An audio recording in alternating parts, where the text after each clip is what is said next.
Hey there, students. Thank you for joining me for this presentation. Today we're looking at U.S. government, and we're actually looking at Unit 4, which is foreign policy, foreign and domestic policy.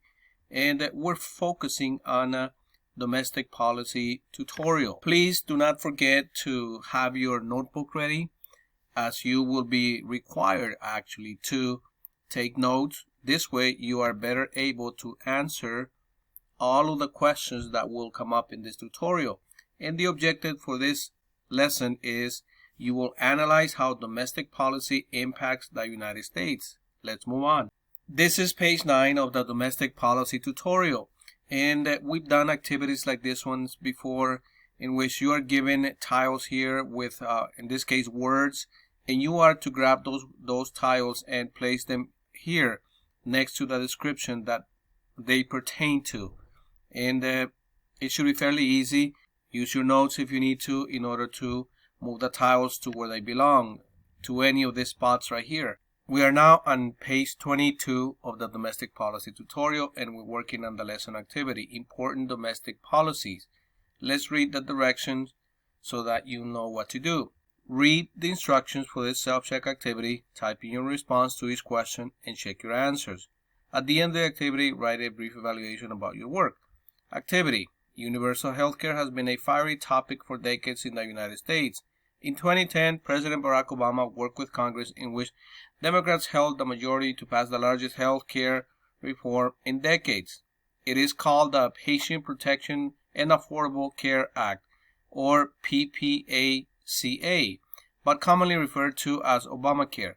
In this lesson activity, you will analyze and form an argument about the PPACA. Read question number 1. Read this article here from the White House, and this anti-PPACA article from the Heritage Foundation. Explore the tabs and deeper aspects of these resources to gather additional useful information. Using the information you find in these resources, list some of the pros and cons of the PPACA in the table provided below.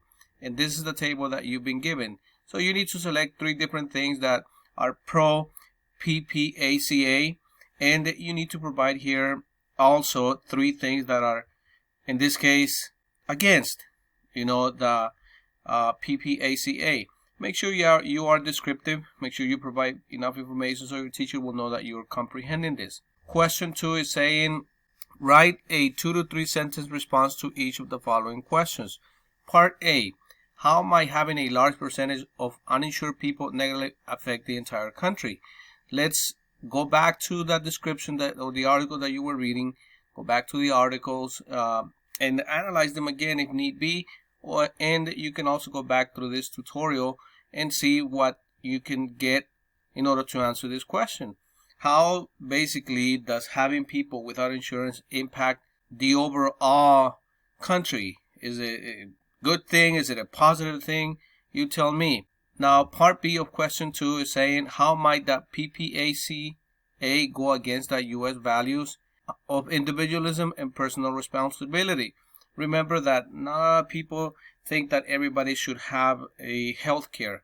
Not a lot of people think that, people should be covered by the health care. In this case, a government sort of run health care, such as the PPACA healthcare system. And just provide your answer here. Make sure you give us at least one solid paragraph for this question here. Part C is saying, what are the primary reasons the U.S. government believed it needed to address healthcare in the United States? There are many reasons, by the way, as to why the government felt they needed to act, in order to help people who had no health insurance.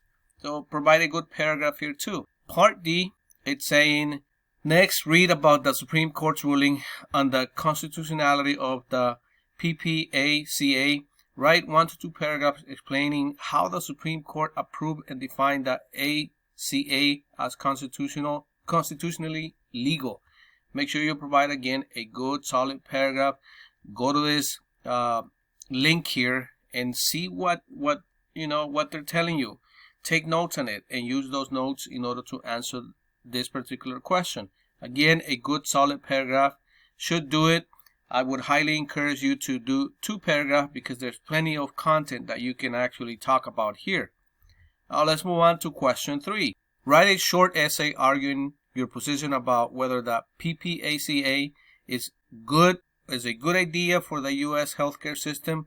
Use your notes and the articles provided in this activity to support your argument. Why, or in this case, you may also reference to any additional resources. You may go to the internet and find more information about this. Just make sure that do not copy basically word for word or copy and paste anything from the internet, but read what you're reading in the internet and put everything in your own words, summarize it in your own words, and that way you can use it here. Please make sure that you're being honest with your teacher and yourself, and that this is basically what you need to know in order to be successful in this activity. You have a good one.